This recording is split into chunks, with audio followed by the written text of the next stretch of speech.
When you're a small business owner, especially a solopreneur, when it comes to content, repurposing is the name of the game.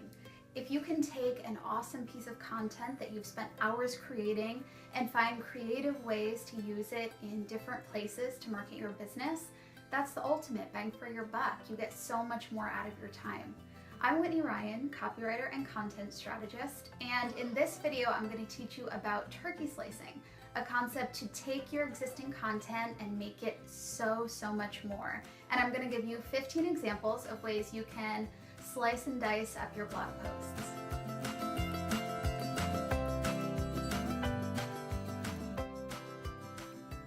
Okay, so first things first, what is turkey slicing? So this is an analogy from Rebecca Lieb, and it's about, when you think about Thanksgiving, and you've got turkey is obviously the main meal, the main attraction on Thanksgiving Day. Then when it comes to the next day, you are going to take the leftover turkey, and you're not just going to have it the same exact way every single time.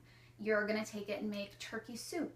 You can make turkey salad, turkey curry, lots of different ways. You can take the bones and you can make a bone broth. And so it's kind of this analogy of you're going to take that leftover turkey and use every single bit of it in as unique and different way as possible, because obviously you can't you get sick of turkey. As good as Thanksgiving dinner is, you do get sick of it if you're just having the same thing again and again and again.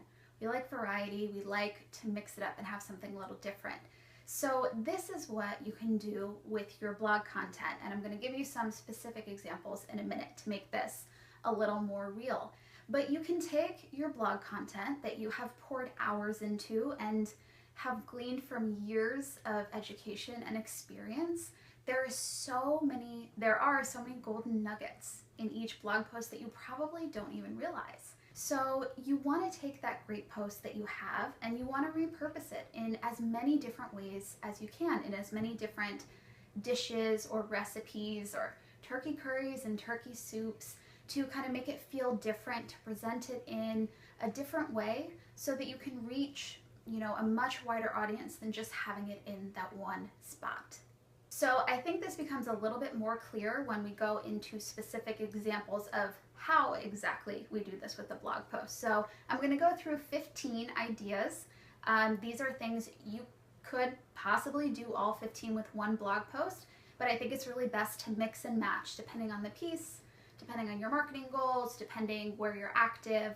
But these are some ideas to get you going and to hopefully show you how much juice you can squeeze out of each blog post, because that really is the best way to make the most of your time and your information.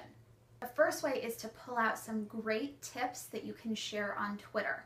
So Twitter is all about sharing little bite-sized pieces of information. So this is perfect for pulling out a key point, like as in one sentence, that kind of is an aha moment, or just a quick tip, or a great tool, or a great piece of information. So from each blog post, you can usually pull out a handful, and they could just be pure information tweets that you send out. You could also turn your blog post into a video training or tutorial. YouTube is a pretty insane search engine, and so sometimes you can take your written blog content and you can make a video talking through it and use some handy dandy keywords and be really descriptive in your title and your description on YouTube.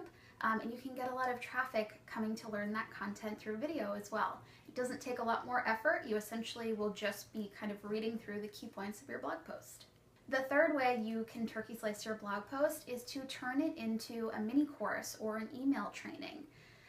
For example, if I had 5 blog posts that were all about content, this being one of them, I could, once I've posted those, take 5 of them and tweak them a bit, but turn them into a free mini course that people have to opt in for, and it wouldn't take a whole lot of work to do that. Fourth, you can make an infographic. If you have a post that really lends itself to that format, people love infographics. It's great to see a concept visually. So see if you can take what you have and make a great graphic to represent that.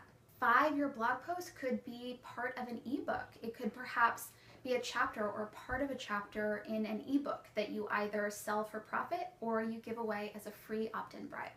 You could also make an audio recording or even have it as a podcast episode. All you have to do is just read through your blog post, obviously bringing your personality into the mix, but this is also great for people who are on the go and who would prefer to listen rather than read. The seventh thing you could do with your blog post is to go through and pull out some value-driven posts to share in Facebook groups. So right now, Facebook groups are one of the best places I think you can invest your time to growing your audience and being of service. So if you go through your blog post and pick out a couple great tips, kind of summarize those tips into 2 or 3 paragraphs, give the main meat of the point you're trying to make, can create a fun graphic to go along with it, and set those up to schedule to post in Facebook groups so that you can share your value with a wider audience in a little easier to digest way than simply sharing your blog post. You can also take some of your blog posts and put them in a roundup email.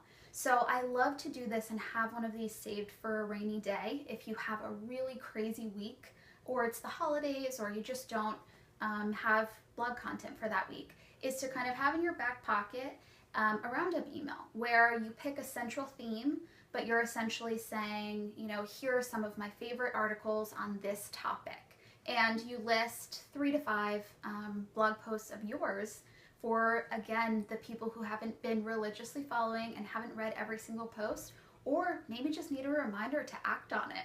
We've all had those blog posts that are awesome and spur great ideas, but we don't actually do what they tell us to do.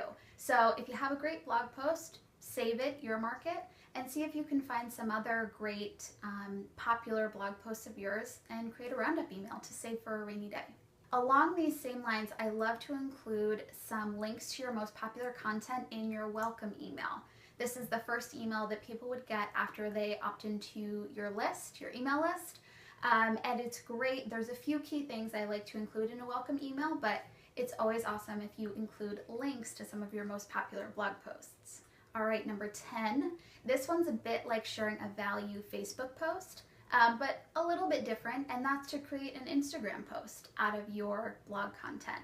So kind of pick the main point, the main aha moment, the main message you want to communicate, and just condense it down to be something that you can post on Instagram. Instagram's great for hashtags and for connecting with people. So add up to 30 hashtags that have to do with your industry, and you can reach a lot of people that way. You can also take the content from your blog post along with some others and actually create a webinar or an audio training out of that material. So this is really cool. Again, kind of like with the mini course, if you take a few topics, a few posts all around similar topics, without a ton of extra work, you can kind of chop them up and reassemble them into a really informational webinar. You can also kind of do some reverse turkey slicing here, turkey reassembling, I guess it would be. But if you have recently shared a webinar, I would always recommend go through your webinar and turn as many of those teaching points as possible into individual blog posts. Number 12 is take your blog post and see if you can turn it into a checklist or some sort of PDF that you can use as an opt-in freebie.